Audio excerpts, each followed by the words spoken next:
entende ce chant de douleur. Accorde-moi dans ta miséricorde.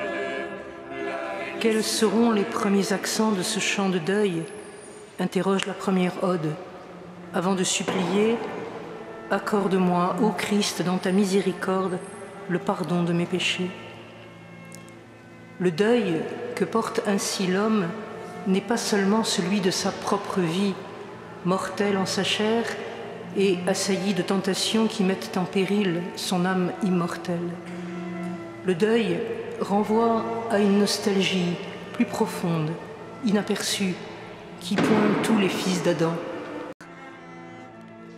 La condition de l'homme, d'autant plus tragique qu'il ne l'identifie pas comme tel, désormais est l'exil. Je suis chassé de la chambre nuptiale, exilé des noces de l'agneau. Ma lampe, faute d'huile, s'est éteinte. Pendant que je dormais, la porte s'est refermée sur le festin. On m'a lié les pieds et les mains et jeté dehors. L'homme est créé pour l'infini, et le péché naît finalement de ce que son désir immense se brise sur de trop pauvres objets. Le matériel, le précaire, le partiel s'en trouve absolutisé et ne peut, sous le leurre d'un plaisir passager, que conduire à la déception, à la tristesse, à la mort. Sous l'ardeur du plaisir, j'ai caché la difformité des passions. J'ai dévasté la beauté de mon âme.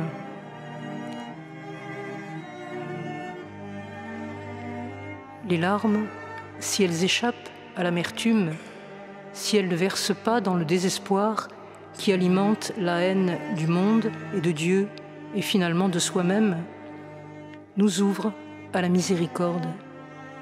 Elles sont comme une eau qui use peu à peu, doucement, la pierre dure du cœur. Les larmes du repentir se changent en larmes de compassion, inspirées par l'Esprit. C'est dire que tout se résout dans le mystère de la croix.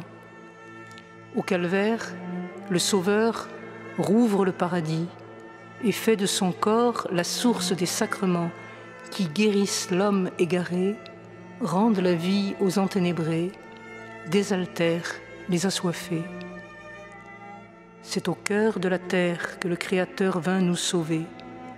Il voulut être cloué sur l'arbre de douleur et aussitôt le paradis perdu fut retrouvé.